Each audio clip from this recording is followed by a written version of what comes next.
Welcome to the weekly ComicWeb Old Time Radio Program podcast. We sell old-time radio programs, Golden Age comics in PDF format, and we have other free podcasts.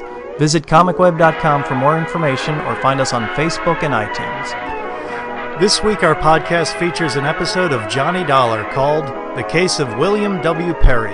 It first aired in 1949.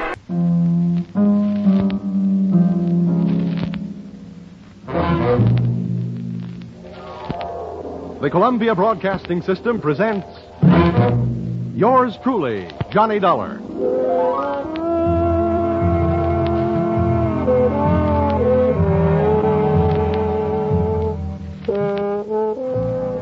The next half hour has its baggage packed to take a trip with America's fabulous freelance insurance investigator, Johnny Dollar. At insurance investigation, he is just an expert. At making out his expense account, he is an absolute genius.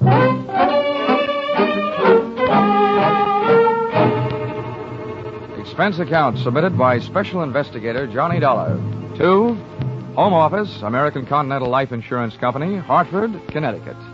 The following is an accounting of my expenditures fulfilling your assignment as a bodyguard. The body being that of your late policyholder, Robert W. Perry. Expense account item 1. Fare on night train Hartford to New York, $3.80. Expense account item 2. $1.80 taxi to Lower Manhattan the following morning.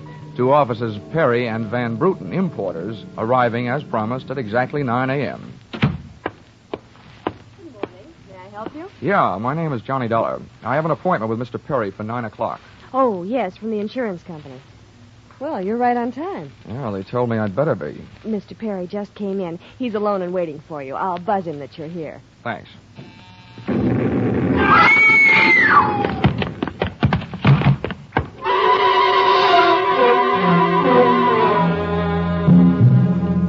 What was left of your policyholder, Mr. Perry, was just sliding out of his swivel chair as I hit the room. The top of his desk had erupted, and splinters of mahogany pointed their sharp fingers upward through lazy circles of smoke swirling toward the ceiling. The buzzer from his secretary's desk had been rigged to a booby trap. Oh, no, Mr. Perry. Stay away from him. There's nothing you can do for him. He's dead. Oh, what happened? What happened? Whatever happened? Come on, let's get back out of here. Here you are now. Sit down. I'll get you a drink of water.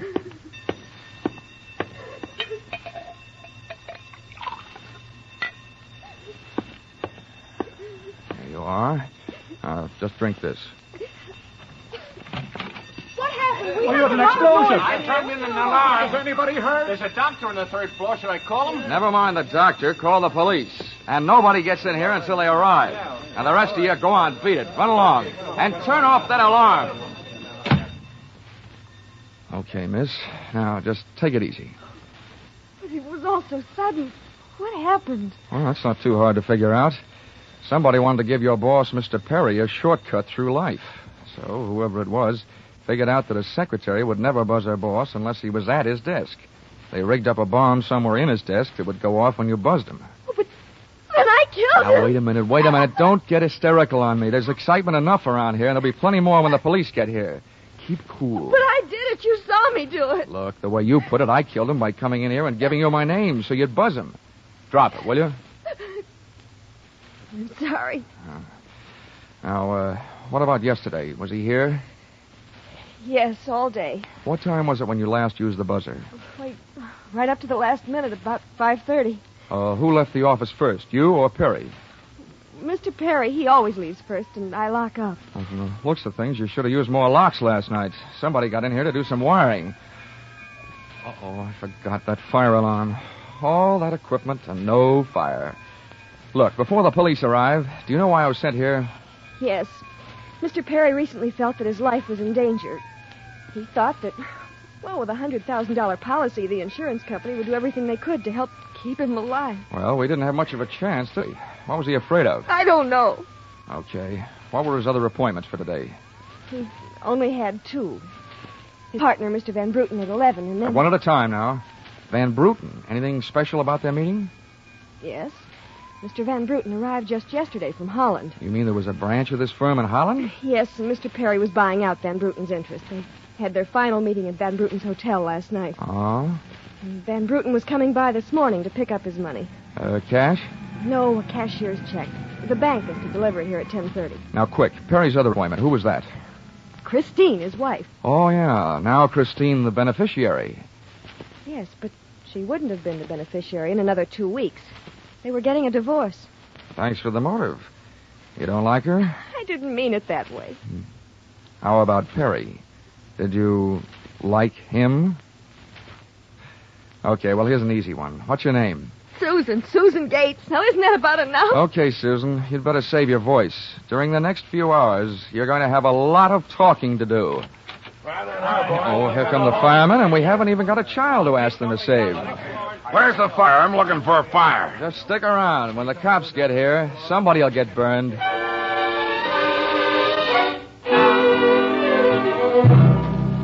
The firemen should have stuck around because the cops arrived in a blaze of glory. It was a very high-class investigation. 2 lieutenants. Finally, after about an hour, the police photographer ran out of flashbulbs, the office of the deceased ran out of fingerprints, and the lieutenants ran out of questions. So the on-the-scene phase of the investigation was closed. At about 5 minutes of 11, I left the police to pack up their notebooks, their clues, and the body, and went into the outer office. Susan looked like she could use a big, broad shoulder to weep on, but unfortunately, I was wearing my light gray suit. About then, a dark blue suit and a deep green voice entered the room from the corridor. Say, there's some fella out here says he belongs here. His name is Van Bruten. Shall I let him in? Oh, what do you think? His name is on the door you just opened. Oh, indeed, now. Well, my name happens to be Murphy, and it's on beds all over the country. But that don't mean I'm stuffed with feathers, does it? This'll teach you, Johnny Dollar, never to cross tongues with an Irishman. Okay, send him in, officer. Yeah. All right, you can come in. The policeman out there. Is there trouble here? Oh, I am Bremer Van Bruten. Where's Mr. Perry? What? He's waiting for me, no? No. But my appointment... He's not keeping any. He's dead. Dead? This is impossible. Last night I saw him. He was well. What happened? He was hit by a buzz bomb. A buzz bomb? Please. Oh, sorry. I forgot other people aren't used to these things. You mean that was foul play? Very foul. Please, may I sit down? My first visit in all these years, since before the war. It was to be so happy. Now, tragedy like this. He was a good man, a good partner.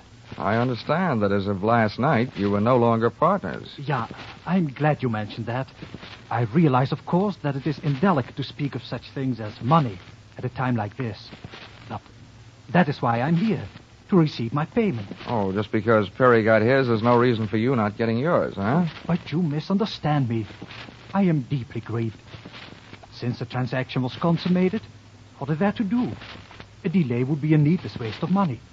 I have already paid for passage back to Amsterdam tomorrow. Your check is here, Mr. Van Bruten. Here you are. Thank you. In all my years of business, this is indeed the saddest moment. Yeah, those are very kind words, Van Bruten, and I'd believe them if your eyes would stop counting all the zeros on that check. Expense account, item 3, 90 cents. Phone call to your company. American Continental Life Insurance Company, good morning. Oh, well, that's a matter of opinion. This is Johnny Dollar. Put me through to Mr. Gordon, will you? Yes, sir. Mr. Gordon's office? Look, honey, this is Johnny Dollar. I want to speak to Gordon. Oh, and while I'm telling him what I've got to tell him, maybe you'd better sit in his lap with some smelling salts. I'm not that type of a secretary. And besides, he doesn't have a lap. Hello, Dollar. How are you making out? Out about $100,000. What's that? Yeah, somebody turned Mr. Perry into a firecracker. He's dead. Oh, that's bad news. It's a big policy, you know. Yeah. Look, what I want to know is, shall I stay on the case? Oh, certainly, Dollar. Certainly, by all means. By the way, is there a chance of proving suicide? There's a non-payment clause. To make this one a suicide, there'd have to be a Santa clause. Nobody could hate himself enough to do it this way. Well, what are the fraud possibilities? Only fair. There's an estranged wife. She's the beneficiary, but She wouldn't have been in a couple of weeks. Divorce coming up. I'll start with her. All right, Turner. Good luck. But watch those expenses. Why, couldn't. I'm surprised. I think an insurance man would be the first to want to see a fellow live a little. Expense account, item 3. Cab fare, $2.80. Tip to driver, $1. Christine Perry's apartment was on Sutton Place, overlooking the river. And from what the doorman told me, all of the proprieties. I took the elevator up to the 24th floor, and there I discovered that our garden fresh widow was living high in more ways than one. Everything about the place was French. The maid that led me into the living room, the decor, and the perfume, which reminded you that breathing can be fun. I looked up from enjoying my nose to see Mrs. Perry looking down hers. Mr. Dollar, Oh, Mrs. Perry. I believe we can dispense with any getting acquainted. You're an insurance investigator, interested in the death of my husband. So naturally, you're here because you've jumped to the conclusion that I killed him. Oh? You're the one that's jumping to conclusions, lady. Then what do you want? The policy's in order, the premiums are fully paid. I'm not quite sure. I know that you've got a great motive. So far, the only motive I've found. You haven't had much time to look, have you? Check. This is my first stop. Maybe you can help me. Do you know anyone who would be happier with your husband out of the way? I know very little about my husband's friends, or for that matter, his activities for the past 6 months. That's when I left him. Uh-huh. Well, that's not much help for either of us. Well, without someone else to suspect, I may just have to concentrate on you. Mr. Dollar, I picked the men I want to concentrate on me. Well, I hope you're as long on alibis as you are short on your temper. Where were you last night? With a friend, Al Donovan. For a while, the same place my husband was. And I've witnesses to prove who was with him. Anybody at the Club Caprice can tell you. Well, save me a trip. I can't afford the prices they get there. Certainly, pleasure. My husband was with his beautiful little secretary, Susan Gates. Well, I wouldn't be more surprised if your late husband walked through the door and said that... All right, mister, that's enough. Al! Yeah. How much did you I'm give? a big guy, baby, 6'4", and I've got big ears to match. Al, please. Would this be Mr. Donovan, your companion of last evening? I'm getting you out of here, Christine. I don't know what you're saying. You lie to me. How can I help you if you lie to me? You call me stupid. The way you're playing this, you'll alibi yourself right into a cell. I'm getting you out of here. What are you doing to me, Al? You're crazy. Come on. She's right. You are stupid, Donovan. She was doing just fine till you dropped in. Mister, you've been asking a lot of questions. Now I'll give you one answer. All right, Christine. So much for the wise guy. Now about you and your alibi. You wasn't with me at the Club Caprice last night, and if it always did to prove your husband was there with his secretary, who were you there with? You told me you were going with your husband, talking divorce, remember? When Al measured me for that swing, I measured my chances with him. To me, he looked like one of the corporate assets of Murder Incorporated. So I rolled with a punch, hit the floor, and stayed there, with my eyes closed and my ears opened. What I heard was Christine's alibi flying out the window, Mr. Donovan giving her a few loving cuffs, and finally the pair of them flying out the door. I allowed myself the luxury of a 20-second massage on the new lump on my jaw, and then I got up and started out after them. This case was becoming interesting.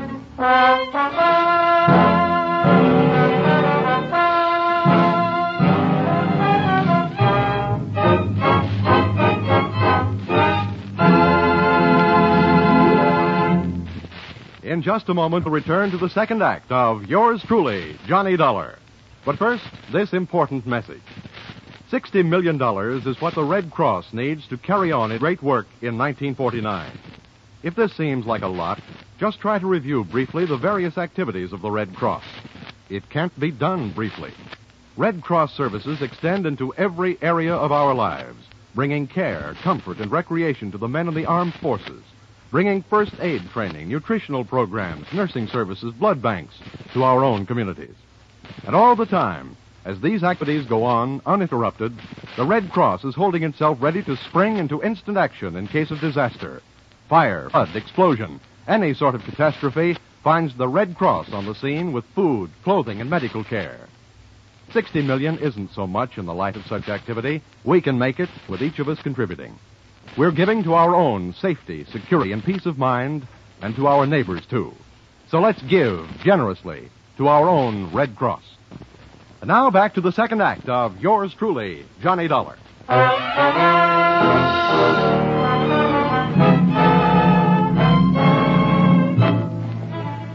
I hit the street just in time to see Donovan pushing Christine Perry into a cream-colored convertible.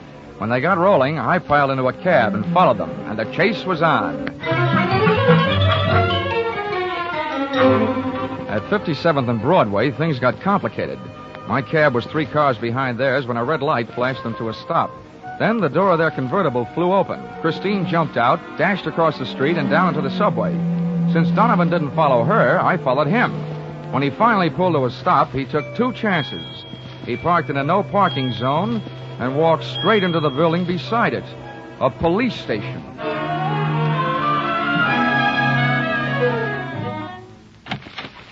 This is Mr. Dollar, Lieutenant. He's been waiting for you for some time. Huh?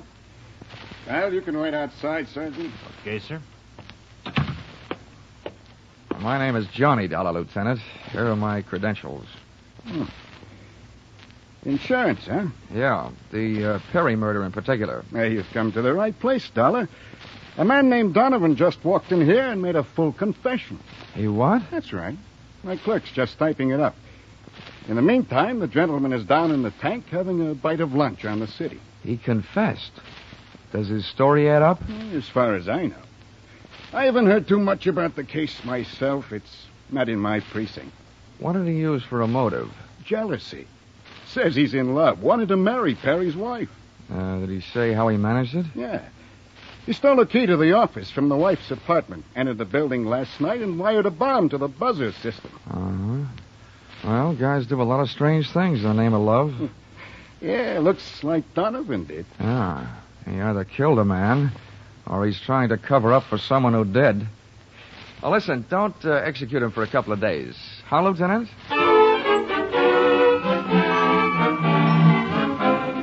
I spent the rest of the afternoon downtown in the offices of Perry and Van Bruten, importers.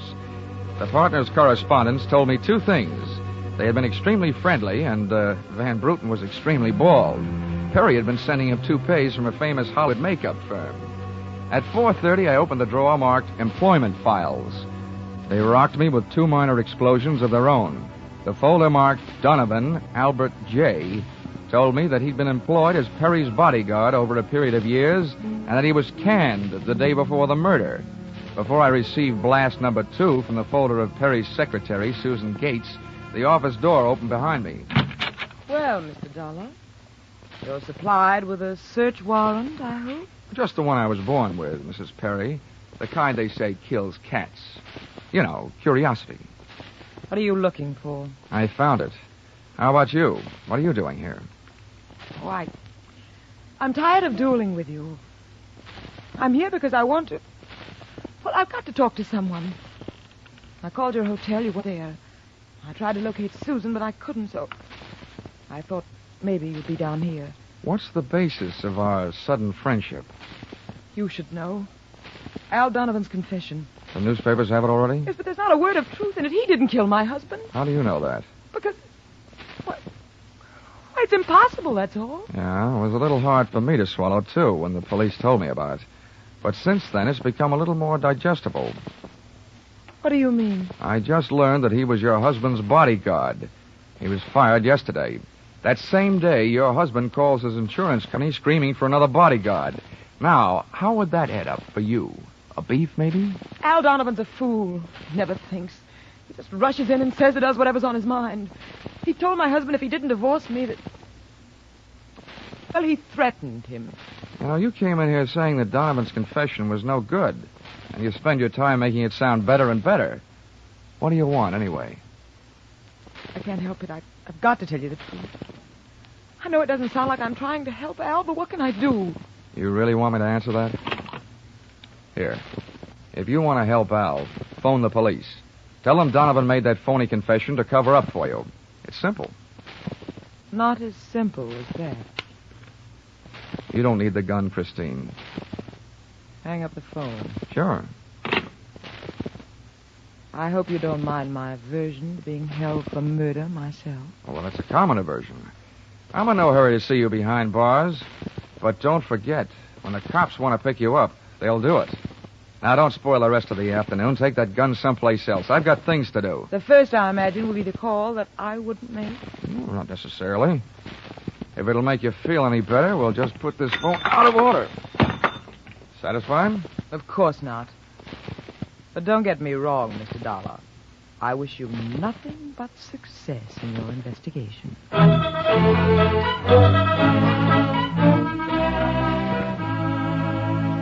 I puzzled over that exit line for a few seconds after she'd gone, and then I went back to the company's employment file, namely the application for employment as secretary of Susan Gates. It informed me that during the war she had worked in a munitions plant. Her specialty, wiring bomb fuses.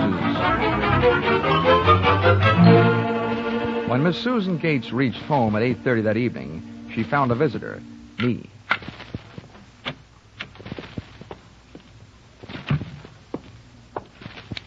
Oh, how did you get in here? A professional secret. Oh, you scared me. What do you want? Why did you come here? I wanted to bring you the good news. I heard on the radio that Al Donovan confessed to Perry's murder. Al? I can't believe it. Why not? Who do you like for the spot? Why, Christine. Al is covering up for her. I'd like to agree with you. If it turns out that Christine wound up her husband's life with a bang, the company that hired me saves $100,000. But I don't know. She claims she has all kinds of alibis. One of them is you. Me? Yeah. Did you see her at the Club Caprice last night? Why, yes. I know who you were with. Your boss. There's nothing wrong with that. Oh, I'm not preaching a sermon. I want to know who she was with. I don't know. Man I'd never seen before. Mr. Perry knew him, but he wouldn't tell me who he was. Why not? I don't know. He said I might get the wrong idea. About what? I don't know. We didn't sit there and talk about it all night. Why should we sit here and talk about it all night? All right. When a census taker shows up and asks a lot of questions, people answer them. When an investigator tries to do his job, they make the proverbial clam look like a blabbermouth. Look, Mr. Dollar, believe me, this has been a greater shock to me than to anyone else. Excepting, of course, your late employer, Mr. Perry. How long did you work for him? 4 years. Now, where'd you work before then? Why, I... Oh. Let me help you. Bombs, wiring fuses. Remember? All right, I remember. Good. Then maybe you'll remember a little bit more. Let's go back to last night. Guy with Christine Perry. Who was he? I tell you, I don't know. Was it Van Bruten? I don't know. You don't know? No, I mean... I'll get that. No, I'll go. You make sure you just don't keep going. Susan! When Susan snapped the spring lock to open the door, the gun outside opened up. The first slug caught her in the left shoulder, spinning her out of the way of the rest of them. It was getting monotonous. Every time a buzzer went off, things started booming. Susan was sprawled out on the floor in front of the door, and to open it, I had to move her. By the time I did, the hallway outside was empty. Okay, come on, take it easy. It won't start hurting for a couple of minutes. We'll have a doctor here by then. He'll give you something. Just try and keep calm. Here, I'll throw my coat over you. Try not to move. Oh. Trying to ruin this rug. Never mind the rug. What we want to worry about is who tried to ruin you. What'll they do to me? What will who do to you? They'll arrest me. No, they don't arrest people for getting shot. You have any idea who it was? That man in the office this morning. The one who picked up the check. Van Bruten? No, he wasn't Van Bruten. He was a phony. Yes. And you still gave him that check? Yes. Well, I won't ask you why. But apparently you gave him the money and then tried to blackmail him. Is that right? They'll arrest me. I wouldn't be a bit surprised. Who is this guy? Where can I find him? Come on, now, don't pass out on me now. His name, quick. Van Sant. Where does he live? Nelson Hotel. Under his own name? Oh, I don't.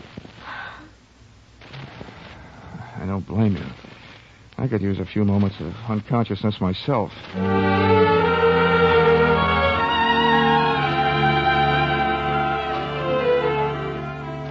The Nelson Hotel didn't have a Dutch name on the register, so I got a hold of the housekeeper and found out how many rooms her staff hadn't been able to make up all day because of Do Not Disturb signs on their doors. I went a-calling at these particular rooms. On the ninth floor, I awakened one old maid. On the 7th, I startled a bunch of poker players who thought they were being raided. On the 5th, I blushed my way out of the bridal suite. And on the 4th, I struck the door of 427 and the jackpot. Who's there? Don't you see the sign? I do not wish to be disturbed. Oh, sorry. I must have the wrong room. I started up the hall after the fire axe, but when I got to it, I changed my mind. One of the few things I'd learned about this guy Van Sant was that he loved to murder people through doors, so I decided against trying to chop his down. Then I remembered the way those people came pouring out of those offices earlier in the day when they heard that fire alarm. So I picked up the little red hammer next to the big red fire axe, broke the little glass window, pulled the little brass hook, and set off a big brassy noise. Then I rushed back to 427. Fire! Fire! Where's the fire? Right here in my eyes, sweetheart. Why you come here? You wish you hadn't. Never mind the dresser. You're through shooting guns for the day. Oh. What do you think, Van Sant? You want to try some more? You cannot make me stay here. The fire. We will all die. You look good barbecued. But I'll make a deal with you. You talk. And if I like what I hear, I'll show you how to get out of here alive. How do I know this? Well, you don't think I'm going to stay here and fry, do you? And if you don't start flapping that tongue in a hurry, I'll probably just tie you to a chair and run. First, where's Van Bruten? You will find him in the bedroom. He better be alive. He's out cold. What's the matter with him? He will be all right. He's on the sedatives. Where did this identity switch start? You better hurry up. I smell smoke. I knew Van Bruten in Amsterdam. I knew about the sale of his interest. And I knew that the girl in the office here had never seen Van Bruten. Well, let's go now. Now, don't get up. I can feel it getting warm in here. The firefighters. We will be saved. Now, don't be too sure. They always start at the top floor and work their way down. Come on, I can hear those flames cracking. You know the rest. Last night, when the transaction was all finished with Perry, I gave to Van Bruten some sedative and his cocoa. You set up that bomb so Perry'd get it before you showed up to pick up the check. Yeah, I told you that. Then it happened that girl didn't know I was an imposter. I don't know how. Well, let me tell you. She's been sending old Van Bruten in there toupees for the last 4 years. Gray ones, my red-headed friend. Oh, yeah. Let us get out of here, no? Yeah, out. Oh!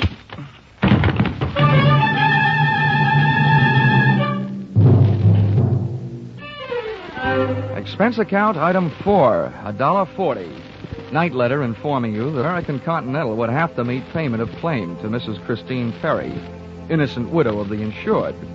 The only thing she was guilty of was trying to stay on the right side of a hot-tempered boyfriend. She lied about who she was with at the Club Caprice, not to fix herself an alibi, but to keep Al Donovan from learning that she'd been out with another guy. That guy being the real Mr. Van Bruten, who had only taken her out to try to talk her into reconciling with his friend, her husband. Item 5, $60, silver chafing dish. Wedding present for Christine and her new husband, Al Donovan. Well, that was the least she could do for the guy who had confessed to a murder he thought she had committed. Item 6, $8, flowers for Susan Gates, prison hospital. Item 7, fine for turning in false alarm, $1,000 and no cents. And that's what I think I'm beginning to get for getting into this racket. No sense. Expense account total, $1,263. Yours, truly, Johnny Dollar.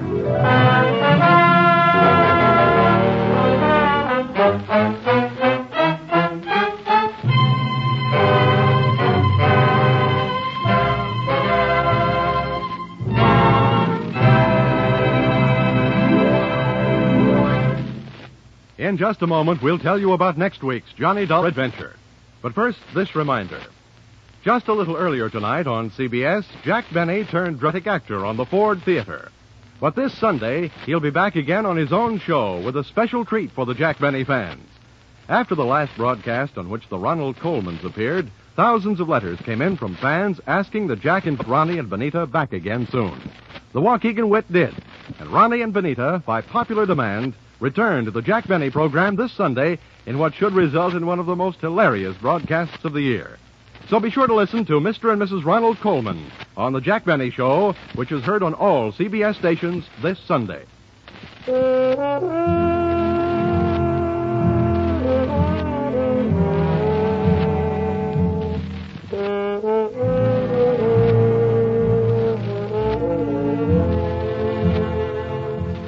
Listen in again next week when CBS brings you Yours Truly, Johnny Dollar, with Charles Russell as Johnny.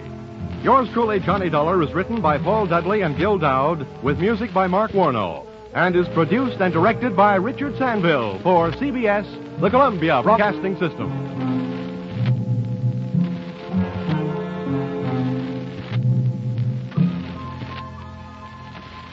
Well, if you've always wanted an old-time radio program about the exciting adventure-packed insurance industry, then this is it.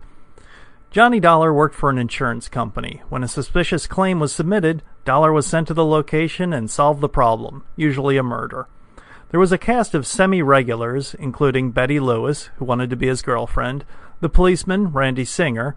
There was Smokey Sullivan, who was Dollar's tipster, and Alvin Cartwright, an odd duck who may be psychic. Despite these characters, Johnny generally went off to a new location each episode, investigating stolen jewels, protecting a client, figuring out a bank robbery, etc.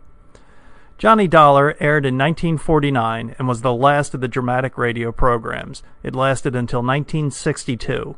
When it went off the air, the era of old-time radio had ended. In 1955, the show changed format from a 15-minute episode to a half an hour. A few different actors took on the role of Dollar.